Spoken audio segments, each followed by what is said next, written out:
All right, let's get right into it. We're talking about two huge forces shaping our work lives today: artificial intelligence and our own human happiness.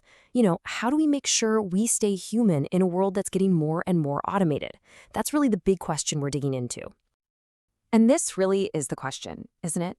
As AI gets smarter, handling all sorts of tasks and crunching data like never before, you have to wonder, what's left for us?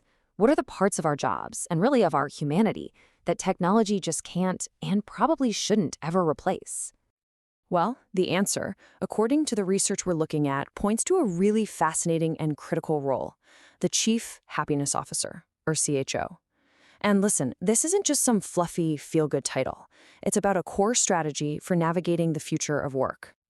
So, what exactly is a Chief Happiness Officer? Well, you can forget the ping pong tables and the free pizza for a minute. We're talking about a senior level leader whose main job is to protect and grow the human heart of the company. All the stuff that makes it feel like a living, breathing community. I love this way of putting it. The CHO is a guardian. They're on watch, actively protecting the things that AI just can't touch. Things like real, authentic connections between people, shared feelings, and that deep down sense that you truly belong to something bigger than your to-do list. So, how do they actually pull this off? It's not just wishful thinking. A great CHO intentionally builds the company's culture on a really solid framework.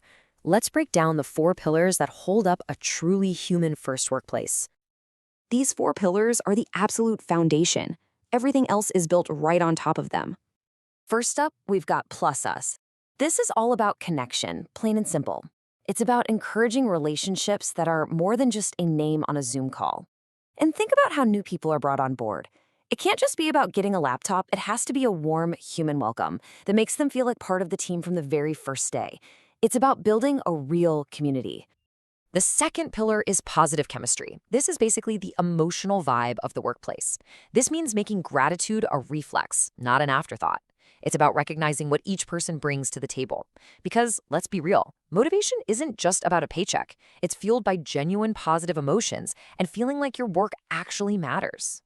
Pillar number 3 is plus being, and this one's all about purpose and personal growth.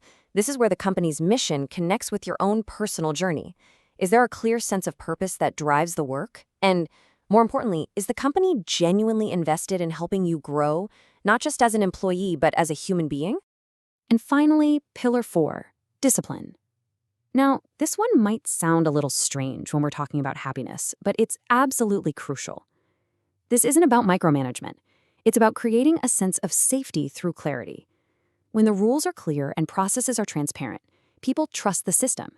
And that trust creates a stable ground where everyone feels safe enough to be creative and flexible. Okay, so we've got this human-centered framework in place. Now, where does AI fit into all this? Well, a huge part of the CHO's job is to make sure everyone sees AI for what it is: an incredibly powerful helper, but never, ever a substitute for a human. This chart just lays it out so clearly. Let AI handle the repetitive tasks. Let it analyze the mountains of data. Let it find those hidden insights. That's what it's brilliant at. But empathy, intuition, that ability to really connect with a coworker on a human level, that's our territory. That is 100% human.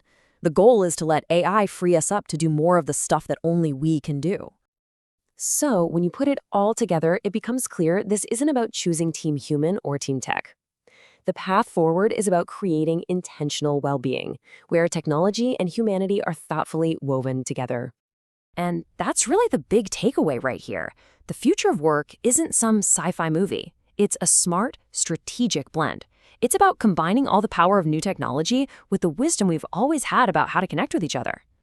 Which, of course, brings us right back to our hero, the Chief Happiness Officer. They're the ones leading this charge. Their ultimate job is to make sure every new piece of software, every new AI tool is there to serve and strengthen that human core we've been talking about, not chip away at it. So as we close this out, I want to leave you with a question to chew on.